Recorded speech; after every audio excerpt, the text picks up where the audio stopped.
And it was so profound because somewhere we touched where everything starts, and that is creation. Beauty song! It was an experiment, and we had no idea. It was just, we never had a rehearsal before. We just got, I contacted them.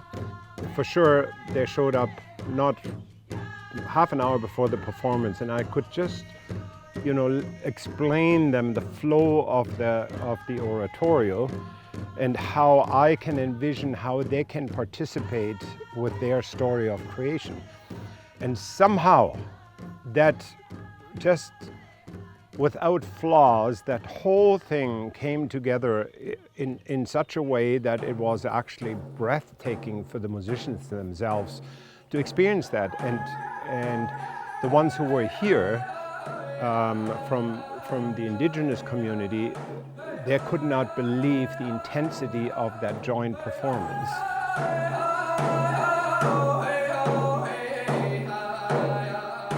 Everything depends on the conductor. However, in the performance with the natives, it didn't start with the conductor. It started with the drumming, it started with the heartbeat. Yeah. So that is the big difference. You don't have this performance mentality, people clap, everybody sits down, everything is quiet, conductor comes and starts the music. This one evolved out of the process of the drumming. Out of that, we become one, because that determines then how the orchestra starts. And especially with Haydn's creation, where it talks about the water and talks about the land, talks about the plants, talks about the moon, the sun. All these things come together as one. And they come together out of the heartbeat.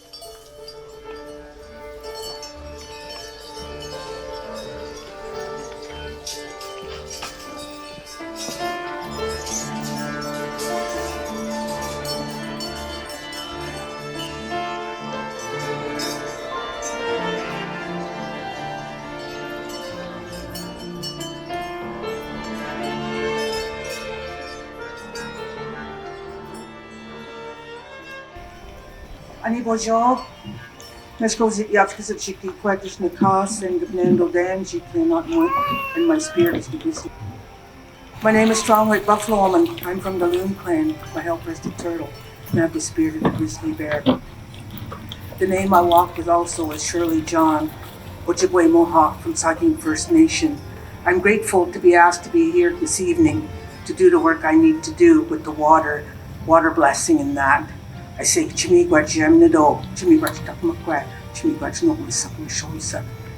you, Creator. Thank you, Mother Earth. Thank you, our ancestors that have gone on. Chimigwach, thank you. Thanksgiving address to the natural world, the people. Today we have gathered and we see the cycles of life continue. We have been given the duty to live in balance and harmony with each other and all living things. So now we bring our minds together as one, as we give greetings and thanks to each other as people. Now our minds are one.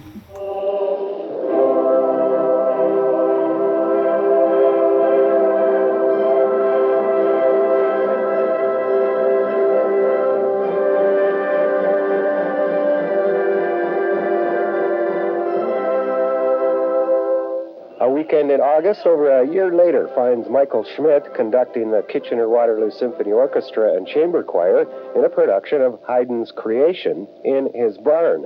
In the production, he included a Toronto-based native drumming troupe.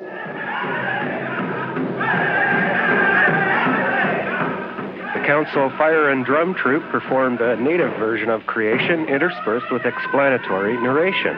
And Haydn's creation is the Christian version taken from the Bible.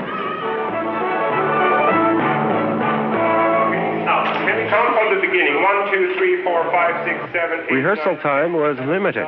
Schmidt explains the production is an effort to promote greater understanding between the two cultures by bringing them together in a cultural endeavor. Where's the differences between the natives and the Western culture? So somewhere we touch each other, and that is in the beginning. So to get these different views, but with that common ground we have, that somewhere the world had started. And just putting it side by side without judging it eventually helps us to get an understanding what their culture is all about and our culture is all about. Maybe it is not so far apart than we think. The musicians believe in the concept. Like the Haydn creation is the biblical account of, deals with, it's a description of the biblical account of creation.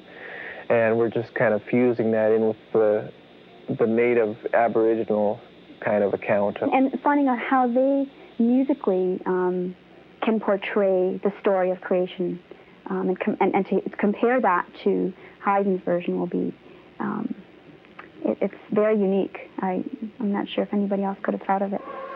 People packed the barn for the two performances. The limited rehearsal time meant the orchestra and choir and native drummers were together on stage for the first time at the actual performance. Schmidt said he himself wasn't sure exactly what would happen. He only hoped a few people came away with the message he was hoping to get across. And by all accounts, he was successful. The astonishing response that the native group got from this mixed audience, it was a most powerful message of unity and mutual understanding. And the drummers were equally excited at the idea of bringing people together through music. It's from the heart. So, uniting two different kinds of music that come from here, well, that's a good cause. A few days after the performance, Schmidt was able to take stock. He described himself as elated, humbled, and grateful with the results. And I think that can give one a great encouragement to deal on different levels with the question of how can we meet each other, the native culture and the Western culture, in a peaceful way.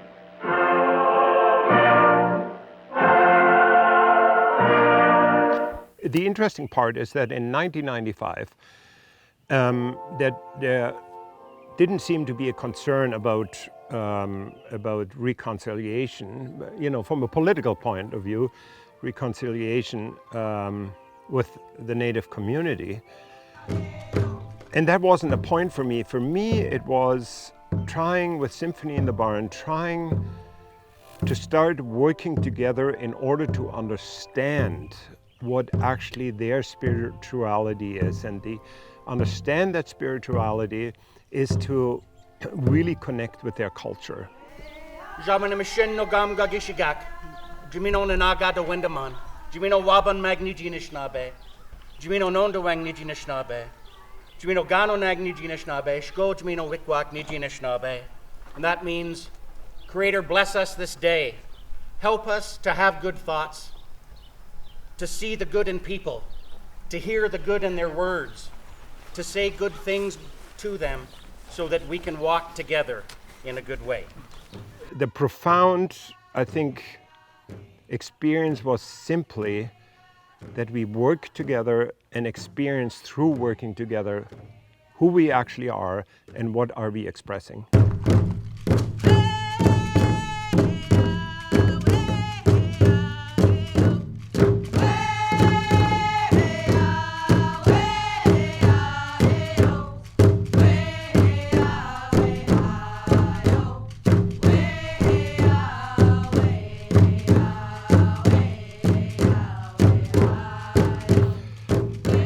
For the indigenous people, I think they didn't know what to expect. They went totally with the flow and were in awe, actually, how well that fit together. There was not a sense of separation anymore.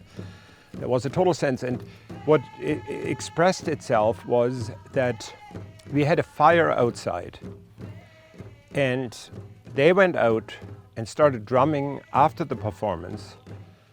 And then almost the entire audience joined in and were dancing around the fire. So there were 300, 400 people dancing around the fire, and that wasn't planned. That just came out of that performance. And in a way that gave me hope, that gave me an encouragement that this is the right path. You know, we cannot change who we are. So let's understand each other through music, through the rhythm, through our relationship to each other.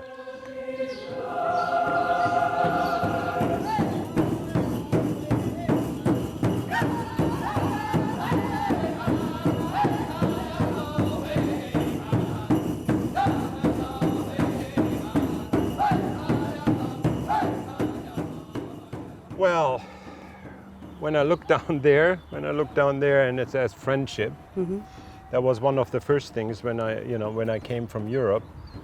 And for whatever reason, I ended up in 1983 in this place here, before all these new walls came up. And I always had the connection and vision that this would be one place where two cultures could actually celebrate together. And for me, you're a little bit a symbol of, the carrier of the memory of a place. Well, I like to think of myself here in Saugeen First Nation, number 29, the Chippewas of the Saugeen. Here, the amphitheater looking over the mighty Saugeen River, here in our background.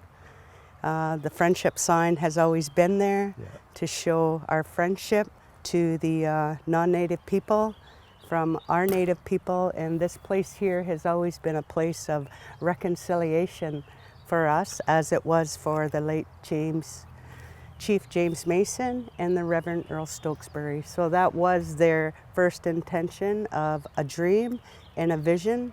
And for me, I believe our vision will be carried on stronger when we pass it on to the next generation and we tell them the stories and the history to empower them of who they are, to carry this on so we can all celebrate under one room of prayer, that it wouldn't just be for the United people or the Catholics, it would be all the people to come and celebrate our culture, to appreciate that scenery and to appreciate Creator. Because in a way it wasn't staged, it was lived. And that was really the difference, that there was a down-to-earth experience and creative stream which came out of the moment. And I think that is a key issue in regards how we relate actually to the indigenous culture, that we try to get an understanding. They're not working on trying to rehearse something long term. They're living in the moment, experiencing nature in the moment, experiencing the reality of our surroundings. And so that was kind of a very encouraging first year of working together with them. And that then continued later on when we staged the Mozart's Magic Flute. And we created this story based on the opera of Mozart, how the Western people come over here and come together with the indigenous people, and how the transformation can happen. So that was a groundbreaking performance and interpretation of the Magic Flute.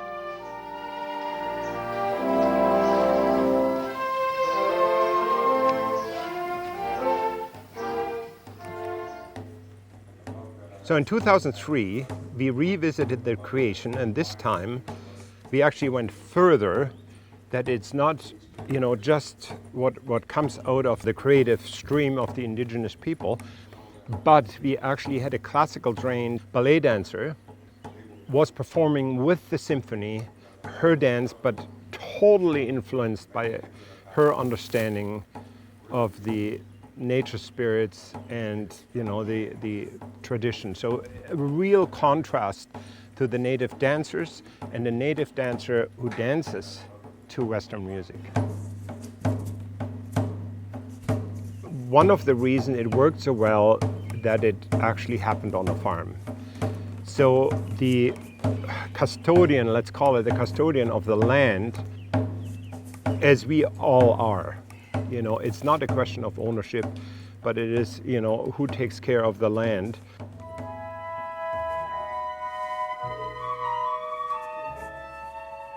Well, our approach to farming is that we look at the land as a living entity. We look at the plants as a living entity, the animals naturally, but we also look at the rhythm, you know, you can call it the cosmic rhythm.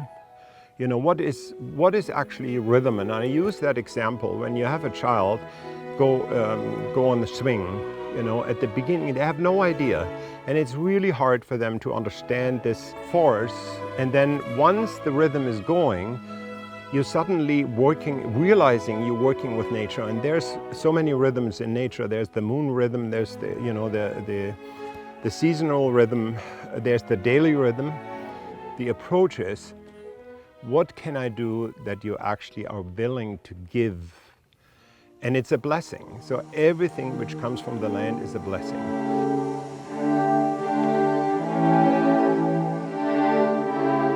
I constantly ask myself, what is my role as a farmer? And I look at it that actually farming is one of the most spiritual, practical works you can be engaged in. Because you need that spiritual understanding of what nature is all about. But how to convey that to people who are not able to experience that, the practical experience of farming, is in effect music. Because then the transformation happens from a spiritual experience into a soul experience, because the soul starts ringing.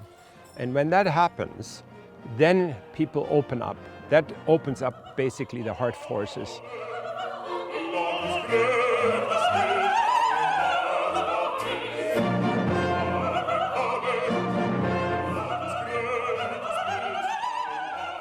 The first thing I did here, Michael and I were standing up on the top and the orchestra was practicing, and I was saying, okay, so I'm used to the opera in the cities like Vienna, Linz, wherever I was singing all around the world, and everything is always, you know, at this and this time this starts, and then we have this and this much, and then we do this. And then I said, Michael, so what's the plan? Like, we can't leave that till the end. And he just said, let the magic happen.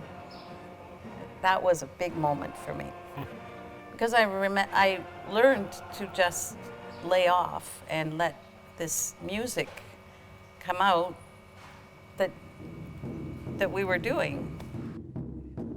Music forces you to actually develop that open soul, the open heart, in order that it can enter your soul. And when that happens, you'd suddenly break down barriers which seem to be the biggest problem to overcome.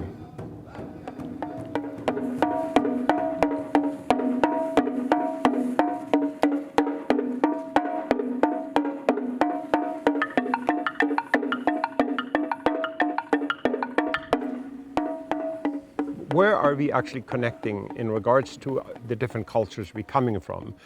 And the one thing is the rhythm in nature, the rhythm in music, and the rhythm in what we do as farmers. They are so closely connected, so that I always question myself, was I a musician first or was I a farmer first?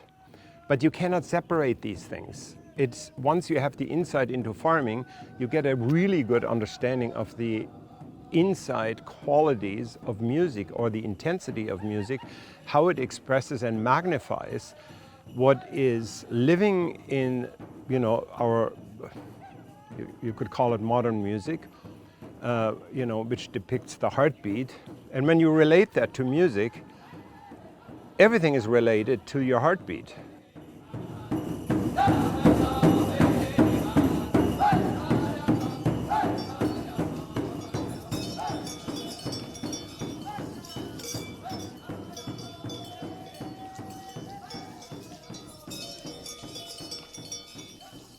As an orchestra conductor, you have to solve some, you know, kind of conducting issues, rhythmic and change of rhythm and so on, in order to really bring across what needs to be expressed during the interpretation.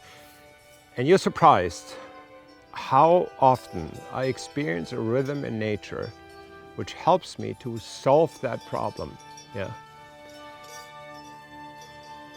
Just the fact of a sunrise in the morning, that you watch a sunrise in silence, yeah, brings out in you, and I said, wow, this is exactly, what you need to experience when we perform the sunrise like Haydn had composed it.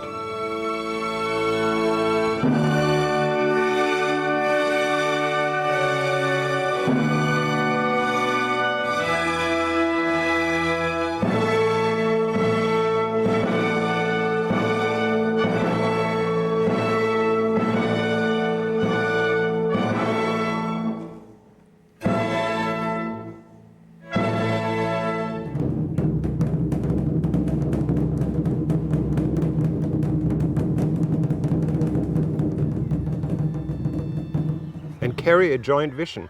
Mm-hmm. This is what I call, real reconciliation, and not politically mandated. Mm-hmm. It is based on a cultural level, that you work together, because actually only through a cultural understanding you actually start a dialogue if you know each other's history. So. Well, the way I look at it too, we talk about reconciliation, but that's not just one side working to have that.